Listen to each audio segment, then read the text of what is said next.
నువ్వు వస్తే ఏవో మంత్రులు కూడా కుర్చీలోకి వెళ్ళి ఎత్తలేరు, గౌరవం దొరకలేదు నీకు. ప్రజలేమో మైకు పెట్టంగానే వినరాని భాషలో తిడుతూ ఉన్నారు. ఇంకో పక్క నీ మీద నమ్మకం పోయి నిన్ననే ఓ 11 మంది ఎమ్మెల్యేలట, మీ కాంగ్రెస్ పార్టీ ఎమ్మెల్యేలే గ్రూపులు పెట్టుకొని మీటింగ్లు పెట్టుకుంటున్నారు.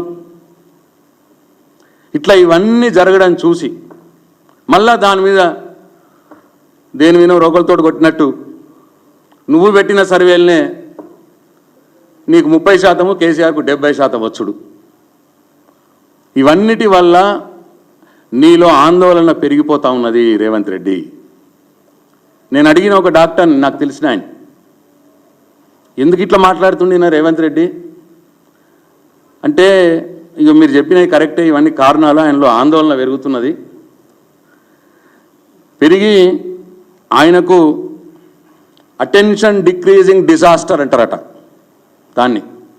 Attention decreasing disorder, attention decreasing disorder అనే ఒక వ్యాధి ఉంటుంది. అది ఆయనకు ఉన్నట్టున్నది అన్న మాట నా డాక్టర్ మిత్రుడు చెప్పినాడు.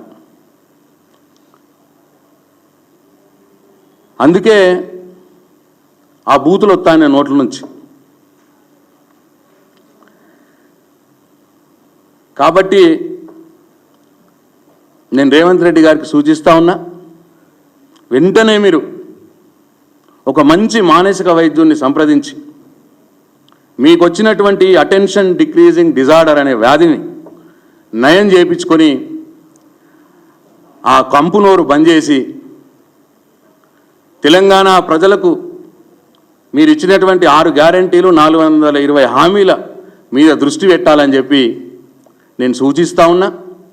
ఒకవేళ మీ వ్యవహారం ఇట్లాగే ఉంటే ఇంకాను ప్రజల్లో చులకనైపోవడం ఖాయం, మీ పార్టీ ఏలో చులకనైపోవడం ఖాయం.